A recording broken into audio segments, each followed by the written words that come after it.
Hello everyone, आज चाहिँ म अमेरिकाको केन्टकी राज्यको कोर्बिन भन्ने सहरमा छु हैन। यो ठाउँ चाहिँ एकदमै महत्त्वपूर्ण छ किन भन्दा केएफसीको सबैभन्दा पहिलो रेस्टुरेन्ट सुरु भएको नै यही ठाउँमा हो। यहाँ लेखेको छ, हजुरहरूले देख्न सक्नुहुन्छ, it all started in Corbin Kentucky Fried chicken.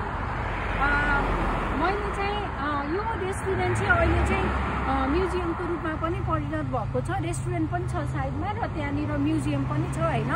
र यो भिडियोमा चाहिँ मैले हजुरहरूलाई चाहिँ यो रेस्टुरेन्टको ओनरको स्टोरी पनि भन्ने छु। उहाँले चाहिँ कसरी चाहिँ कति धेरै स्ट्रगल गरेर हैन, उहाँले चाहिँ 68 वर्षको उमेरमा आफ्नो रेसिपी, आफ्नो फ्राइड चिकनलाई चाहिँ सेल गर्नलाई चाहिँ 1009 चोटि कोसिस गर्नुभयो, तर त्यो 1009 चोटि नै उहाँले रिजेक्सन खानुभयो। त्यति गर्दा पनि उहाँले चाहिँ हार नखाएर चाहिँ अझै ट्राई गर्दा चाहिँ उहाँको फर्स्ट रेस्टुरेन्ट चाहिँ यहाँबाट सुरु भएको छ र अहिले वर्ल्डभरि नै 10,000 भन्दा बढी चाहिँ उहाँको फ्रेन्चाइजहरू छ।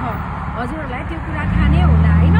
र उहाँको स्टोरीबाट चाहिँ हामीले के सिक्न सक्छौँ भन्दाखेरि चाहिँ अहिले जति पनि हामी युवा पुस्ताहरू छौँ हैन, एकदमै मेहनत गर्छौँ, विभिन्न नयाँ कुराहरू ट्राई गर्न खोज्छौँ, तर पनि अब सबैजना त सक्सेस हुन सक्दैन नि त।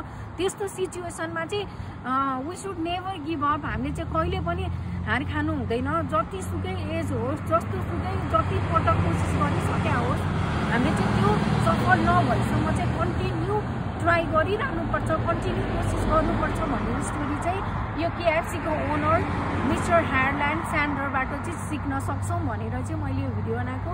हजुरहरूलाई कस्तो लाग्यो प्लिज कमेन्टमा लेख्नु होला।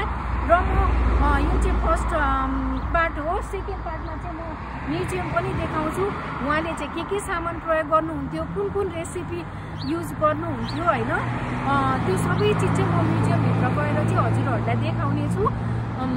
प्लिज कमेन्ट गरिदिनु होला, के सल्लाह सुझाव छ भने पनि लेखिदिनु होला।